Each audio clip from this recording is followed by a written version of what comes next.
आ जाते हैं। हाजी नाजिम को ये पूरा अधिकार है कि वो झटके का नहीं खाएंगे, वो हलाल ही खाएंगे। और ये किसको प्रेफर करते हैं? ये प्रेफर करते हैं कि एक मुसलमान की दुकान से लेंगे। इन्होंने खुद का इस शो के अंदर, क्योंकि मुसलमान कभी ऐसा करेगा ही नहीं कि वो हलाल ना दे इनको, तो इनको जब भरोसा है। हाँ तो वही चीज ना, तो ये भावनाओं की बात हुई ना। एग्जैक्टली, धोखे पर बात, तो धोखे पर अगर कोई धोखा दे तो आप उसको बांटने वाला नहीं कह सकते। सुनो, धोखा देने वाला तो बांटने का काम कर रहा है ना। जो धोखा देने वाली कोशिश करेगा आप उसको। आप हलाल का हो तो झटका का हो, नाम छुपा के क्यों दुकान खोलोगे आप? सरकार आप चला नाम छुपा क्यों खोलोगे आप? बोलते हैं कि कांग्रेस जिम्मेदार है। नहीं, नाम छुपा क्यों? कब तक आप इनके नाम का बचाव लेते रहेंगे? कांग्रेस के मित्र कह रहे तो हमें हंसी आ रही है। पहले हम जिस मुद्दे पर आए थे उस मुद्दे पे बात करते हैं। आरएसएस का और भारतीय जनता पार्टी का एकता में अखंडता भारत माँ की विशेषता, जिसके तहत ये पूरा कार्यक्रम चल रहा है। और कांग्रेस के मित्र मोहब्बत की दुकान की बात कर रहे हैं। ये मोहब्बत की दुकान में कुशवाहा, कोयरी, कुर्मी, भूरा बाल, ये कौन दुकान खोल के बैठा हुआ है? ये कौन जात की बात कर रहा है? जातीय जनगणना की बात कौन कर रहा था? हम पूछना चाहते हैं अपने जातीय जनगणना पर आप भी तो आ गए। वही मैं कह रहा हूँ। मैं तो हाँ, तो हमारी सरकार ने किया ना। हमारी सरकार और भारतीय जनता पार्टी का एक जिम्मेदार कार्यकर्ता होने के नाते मैं पूछना चाहता हूँ कि राहुल गांधी कौन से धर्म से आता है, कौन से जाति से है, ये बता देंगे। इनसे पूछ लीजिए राहुल जी का जात कौन सा है, इनसे पूछिए ना। जाति जनगणना बिल्कुल करवाया हमने। सरकार ने घोषणा किया है और हमारी सरकार इसको करवाएगी भी। नहीं, क्योंकि मांग आपकी नहीं ना। आप बताइए ना राहुल की जात कौन सी है? देखिए, हाँ, यहाँ मेरे हिंदू भाई खड़े हैं। देखिए, मैं हाजी नाजिम खान हूँ, मैं एज ए मुस्लिम। देखिए, हमारे हिंदू भाइयों की आस्था गाय। यहाँ भाजपा के प्रवक्ता सीधा कहेंगे कि गाय को राष्ट्रीय दर्जा दिलवाने के लिए ये आगे आएंगे। हम मुसलमान अपने हिंदू भाइयों के साथ खड़े, गाय को राष्ट्रीय दर्जा दिलवाने के लिए। क्या भाजपा के प्रवक्ता यहाँ पे आप सबके सामने कहेंगे कि गाय को राष्ट्रीय दर्जा दिलवाने में अपनी अहम भूमिका निभाएंगे? मेरा एक छोटा सा सवाल है, मैं पूछना चाहता हूँ पूजा जी, क्योंकि हमेशा गाय का मुद्दा उठता है तो हम लोगों को बड़ी पीड़ा होती। लेकिन मैं तो ये कहता हूँ कि गाय को क्या आया जांच के बाद? वहाँ मिला है। क्या आया जांच के बाद? वहाँ मिला है। किसका था जांच के बाद? क्या आया जांच के बाद? अगर ये हिंदुओं और सनातनियों को बदनाम करने के लिए ये नाम बता तो पा नहीं रहे। और जहाँ तक गाय की बात है, हम गाय को माँ मानते हैं। पूरा देश का 140 करोड़ आबादी जो सनातनी है वो हिंदुस्तान की गाय को अपनी मां मानता है। लेकिन ये जिस तरीके से सनातनियों के खिलाफ ये बात कर रहे हैं तो ये सिर्फ और सिर्फ भ्रम फैलाने के लिए और सनातनियों को बदनाम। नहीं, आपने एक उदाहरण दिया, नाम बताइए उस आदमी का। बिल्कुल गाय हमारी माँ है, गाय हमारी माँ मानते हैं। बिल्कुल आप जैसे लोग। गाय माता चर्चा का विषय नहीं। आप लोग क्यों भटकने लग जाते हैं? आपने खुद गौ माता का जिक्र किया। आरएसएस को संदेश पहुंचा कि नहीं पहुंचा, ये मैं आपसे पूछ रही हूँ, कब से पूछ रही हूँ। हाँ, सुन लीजिए। देखिए, मैंने आरएसएस के जो बात कोई संदेश आया कि नहीं है मौलवियों से, उलेमाओं से? देखिए, संदेश ये आया कि हाजी नाजिम से ये कहा गया कि हिंदू भाइयों की आस्था का ध्यान रखना, हिंदू भाइयों की आस्था गाय है। तो मैंने भाजपा के प्रवक्ता से ये बात पूछ ली। और दूसरी बात, बस गाय की बात हुई। और दूसरी बात, ये गजवा हिंद पर बात नहीं हुई क्या? नहीं, हम लोग गजवा हिंद की जो बात करेंगे उनके खिलाफ आवाज उठानी है। हाँ पूजा जी, देखिए, मैं अपने भारत में, सुन लीजिए, मैं अपने भारत की बात जानता हूँ। मैं गजवा हिंद नहीं जानता, ना मुझे इसकी जानकारी चाहिए। मैं गजवा हिंद के बारे में नहीं जानना चाहता। ये लोग गजवा हिंद की बात कर रहे हैं ना, और जो ये लव जिहाद की बात क्यों नहीं करते ये लोग? हैं, लव जिहाद में भी तो बोले ना कुछ इनके मौलवी, ये लोग कुछ ना कुछ। ये खाली इस पर क्यों नहीं आ जाता कोई फतवा लव जिहाद करने वालों पर? हाँ, देखिए, अब लव जिहाद की बात आ जाती है तो देखिए, मैं ये कहना चाहता हूँ, लव इज ब्लाइंड।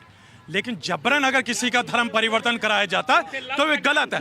लेकिन सुन लीजिए, ये है हाजी निजाम साहब, ये ज्ञान दे रहे हैं लव पे ज्ञान इनसे लीजिए। वजीर आजम आई लव माई इंडिया कहते हैं तो दूसरा माई इंडिया कहता हूँ। राम जी के लड़के थे, लव नाम था उनका भाई।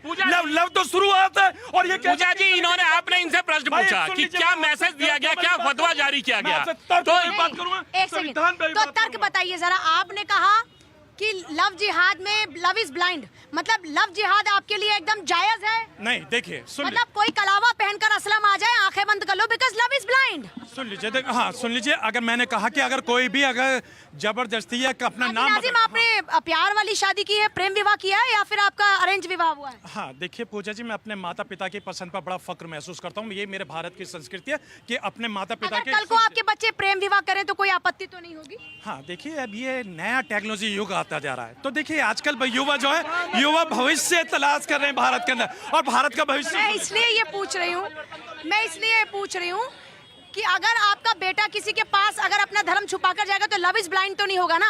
या ऐसी कोई लड़की अपना धर्म छुपाकर आ जाए तो लव इज ब्लाइंड तो नहीं होगा? हाँ पूजा जी, देखिए जो आपका सवाल था उसका मैंने जवाब दिया। अब आपका ये सवाल है, तो मैं अपने देखिए जो मेरे माता पिता से मुझे संस्कार मिले हैं उन्हीं संस्कारों को मैं अपने बच्चों के अंदर दूंगा ताकि दुनिया को ये पता चले कि आप ये कह रहे हैं कि अरेंज, तो आप ये कह रहे हैं कि अरेंज मैरिज संस्कार है, तो बच्चे जो करेंगे सो करेंगे, लेकिन जो संस्कार है वो अरेंज मैरिज है। नहीं देखिए, फिर लव इज ब्लाइंड कैसे हुआ? हाँ सुन लीजिए, देखिए मोहब्बत की बात आ गई ना, लव इज ब्लाइंड, यानी कि देखिए मोहब्बत किसी से भी हो सकती है। देखिए मुझे सब अपने भाइयों से मोहब्बत है, लेकिन मैंने किसी के भाई के अंदर ना कोई धर्म देखा ना कोई मजहब देखा, क्योंकि ये मेरा ही तो लव है इसलिए ब्लाइंड है। सर किसी की बहन से अगर आप धर्म छुपाकर लव करोगे तो लव इज ब्लाइंड नहीं होगा ना सर? मैं सिर्फ इसी पॉइंट पर देखिए लव इज, बार बार हाजी नाजिम साहब कह रहे हैं ये बात, मैं एक बात जानना चाहता हूँ कि चीटिंग करके धोखे से किया गया प्यार कभी प्यार नहीं हो सकता। जहाँ धोखा दिया गया हो, पर ये जो आरएसएस जिस प्यार का संदेश दे रही है वो पहुंच रहा है कि नहीं पहुंच रहा? वो बिल्कुल पहुंच रहा है, क्योंकि खुद उलेमाओं ने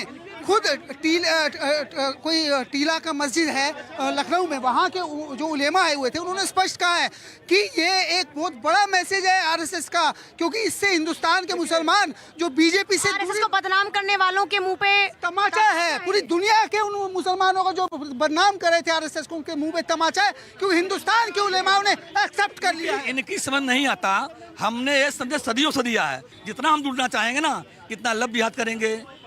पर ये तो गलत मानसिकता हो गई ना सर। हम जब एक तरफ आरएसएस ये कोशिश करी कि सद्भावना है, तो फिर हम ये थॉट कैसे रख सकते दिमाग में कि इनकी समझ में नहीं आएगा? नहीं आया ना। अगर हम पॉजिटिव हो रहे तो हमको पॉजिटिव ही सोचना दिमाग में आता तो हल्ला क्यों मचाते? इनको क्या आपत्ति है?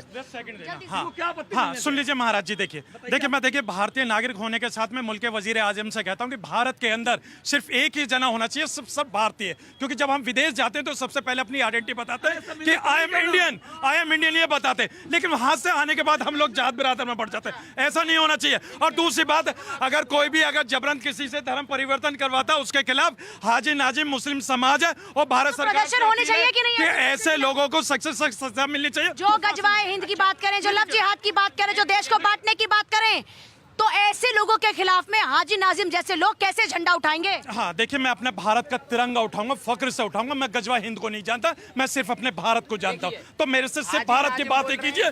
हम लोग गजवा हिंद को ना मानते। जी हाजी नाजिम बोल रहे हैं कि हम इंडियन हैं और जब हम कभी बाहर जाते हैं तो इंडियन ही रहे। बिल्कुल वैसे ही ये मेरी फिर मांग है। हाजी नाजिम आज बोले कि मैं यूनिफॉर्म सिविल कोड को समर्थन करता हूँ, यहाँ बोले, और यूनिफॉर्म सिविल कोड मतलब सब इक्वल है, हर कोई। तो देश की एकजुटता जिंदाबाद। इस देश की खूबसूरती यही है कि यहाँ पर हर धर्म के लोग अपनी संस्कृति, अपने धर्म, अपने रीति रिवाजों को मानते हैं और सबको बराबर का हक मिलता है अपने रीति रिवाजों को मानने का, अपने धर्म के पालन करने का।